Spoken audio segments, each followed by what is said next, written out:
그런데 아주 훌륭한 개념서가 있어요. 난이도의 높고 낮음에 관계없이 또는 학부모님들이 인정하던 안 하던 사실 이 개념에 충실한 가장 좋은 텍스트가 아이가 지금 쓰고 있는 교재 한번 펼쳐보세요.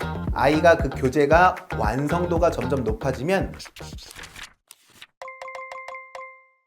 네, 안녕하세요. 오늘은 오랫동안 수학학원을 운영하시고 또 수학교육 전문가로서 활동하고 계시는 교육의 시선 김진세 대표님을 모셨습니다. 반갑습니다, 대표님. 네, 안녕하세요. 오랜만에 뵙습니다. 저는 대학에서 교육기업 경영을 강의하고 있고요. 그리고 학부모님들 그리고 원장님들 대상으로 입시교육 혹은 교육정책들을 강연을 하고 있고요. 오늘 이렇게 초대해 주셔서 너무 감사합니다. 좋은 말씀 많이 나누도록 하겠습니다. 부모님들이 가장 이게 고민이신 게 초등학교 때 사고력이 중요한데 언제부터 이 사고력 공부를 해야 되고 어떻게 해야 되나? 사실 이 사고력이라고 하는 거는 말 그대로 생각하는 힘이에요. 선생님이 무언가 칠판에서 열심히 강의를 한다고 해서 순식간에 사고력이 생기는 게 아니고 특정 유형을 풀어본다고 해서 사고력이 생기는 것이 아니라는 거죠. 결국 문제의 결론에 빠르게 도달할 수 있는 학생의 역량이자 사고할 수 있는 능력, 사고력이라고 할 수 있는데 시간이 많이 걸려요. 그런데 중학교, 고등학교 가게 되면 학습 분량과 어마어마하게 빨리 밀어대는 진도 때문에 사실 학생이 진드건히 앉아서 생각할 수 있는 힘을 충분히 기른다는 것은 너무나 어려워요. 초등학교 때부터 완성이 되어주는 게 나중에 중학교, 고등학교 가서 보다 효과적이고 효율적으로 학습하는 지름길일 수 있다. 초등학교 때 사고력을 탄탄히 갖는 아이들과 또 못하는 아이들이 있었겠잖아요. 네. 그럼 이게 중고등학교 때는 어떻게 좀 바뀔까요? 고등학교 1학년 올라가면 시험들을 많이 치게 됩니다. 시험의 연속인 거죠. 시험 대비를 하기 위한 지식들, 개념들 요거를 학생이 습득하는 것만으로도 시간이 부족할 수 있어요. 근데 여기에 그 기저에 깔려있는 학생의 역량, 사고력 이런 거를 같이 그때 준비한다는 거는 너무나 어려운 문제이기 때문에 미리미리 초등학교 때부터 생각할 수 있는 힘, 스스로가 수학을 사고할 수 있는 힘을 길러주는 것은 굉장히 중요하다. 그래서 사고력이라고 하는 것도 아이가 계속해서 문제를 보면서 자꾸 분석하고 생각하고 이런 과정들이 반복되다 보면 그 속도가 빨라져요. 그러니까 그 훈련은 미리미리 이루어져야 된다. 그렇지 않게 되면 나중에는 너무 어려운 일이 된다. 그래서 사고력 하게 되면 어떤 특정 유형을 풀어야 되나? 아니면 학원에 가야 되나? 라고 생각할 수 있는데 조금 구분은 하셔야 돼요. 사고력은 아이 스스로가 생각할 수 있어야 돼요. 그러니까 충분히 해결할 수 있는 시간을 뒷받침시켜줘야 되는데 학원 안에서 제한된 시간 안에 여러 개의 유형을 집어넣어 보고자 선생님이 앞에서 막 강의를 해주신다면 아이의 사고력을 키워주는 게 아니라 오히려 제한시켜버리고 어머님들이 소위 말씀하시는 시중의 사고력 교재 혹은 사고력 학습 그런 학원들과 학생의 본질적인 사고력을 키우는 것은 완전히 동일한 이야기가 아닐 수 있으므로 구분해서 생각할 필요가 있습니다. 수학을 암기하지 않고 이 생각해서 푼다는 게 굉장히 어렵다고 느끼시는 부모님도 많아요. 학생들도 그렇고. 그러면 생각해서 푼다라는 거 이게 원장님께서 추천해 주실 만한 게 생각하는 힘이 길러지다 보면 어떤 특정한 문제를 바라봤을 때 이 능력이 좋은 학생들은 해결하는 데 속도가 빨라요. 문제를 딱 봤을 때 이거 접근하는 방식 그리고 유도하는 방식 이게 머릿속에 그 패턴이 다 이미 정리가 되어 있거든요. 그러니까 공식이라고 하는 것 이거는 처음에 원리로부터 시작해서 유도하는 과정들이 자주 이용되는 패턴을 이정표를 세워놓은 게 하나의 공식이라고 보는 거죠. 이 공식을 잘 이해하는 것 중요하지만 이 흐름을 잘 알고 있는 학생이 공식을 더 잘 활용할 수 있거든요. 우리 개념서라고 하죠. 이 공식이 도출되게 된 그 이유와 흐름을 전부 담아준 개념서들이 그렇게 많지는 않아요. 특히 고등학교 과정에서는 대표적인 개념서들 있잖아요. 몇 가지 생각나잖아요. 근데 중학교 혹은 초등학교로 오게 되면 그 개념서의 그 종류도 많지가 않습니다. 그런데 아주 훌륭한 개념서가 있어요. 난이도의 높고 낮음에 관계없이 또는 학부모님들이 인정하던 안 하던 사실 이 개념에 충실한 가장 좋은 텍스트가 교과서예요. 시중에 나와 있는 교재들하고 가장 큰 차이점이 시중 교재들은 하나의 어떤 규칙성에 의해서 자꾸 무언가 외우게 만들어 놓았는데 앞뒤를 다 잘라놨으니까 외울 수밖에 없는 거죠.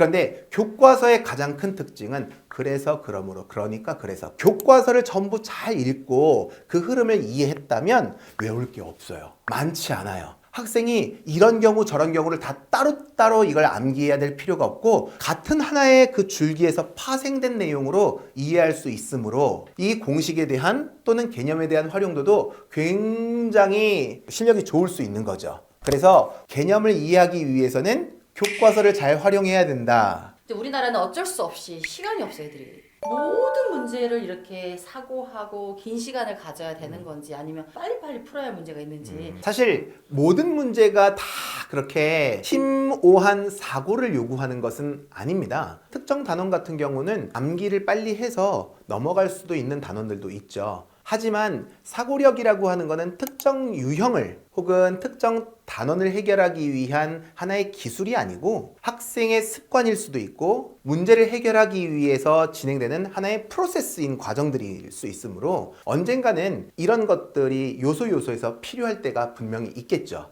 그래서 갖추어 놓는 것이 훨씬 더 유리하다. 계속 틀리는 문제 아이들이 자괴감에 빠지잖아요. 이런 건 어떻게 처리하면 되나요? 아직도 틀렸다. 정답과 오답으로 학생의 지금 모든 과정을 그냥 다 재단해 버리는 거죠. 이게 진짜 큰 문제라고 생각하거든요. 아이가 더 많은 것들을 보여줄 수 있었음에도 불구하고 시간이 부족해서 요만큼밖에 못 보여준 건지 아니면 개념을 모르는데 특정 키를 알아야 되는데 그걸 모르고 해결하려고 하다 보니까 너무 먼 길을 돌아오게 된 거는 아닌지 여러 가지 이유가 있을 수 있는데 이 과정을 우리가 들여다보지 않고 결과가 정답이냐 오답이냐 아이들을 바라보게 되면 아이들이 좀 자괴감에 빠져들 수도 있을 것 같아요. 부모님이 고민이 또 뭐냐면 초등학교 때 공부를 안 한 거야, 수학 공부를. 중학교에 가서 아무것도 모르는 상태에서 사고력 그 기초부터 해야 되나. 각각 때가 있습니다. 만약 이 영상을 보시는 학부모님께서 초등학교 학부모님이라고 하시면 우리 아이가 수학뿐만 아니라 학습에 임하는 자세가 어떠한지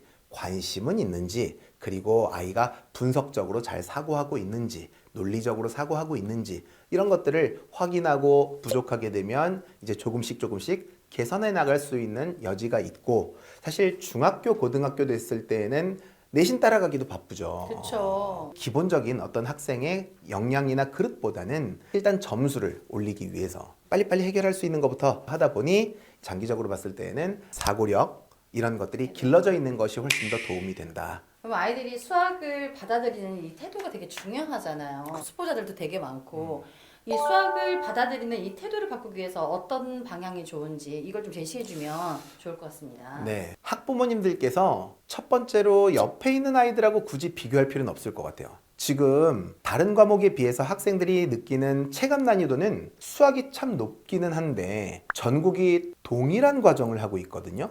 전국의 수백만 명이 지금 동일한 학습 목표를 매 시간 지켜나가고 있는 거예요.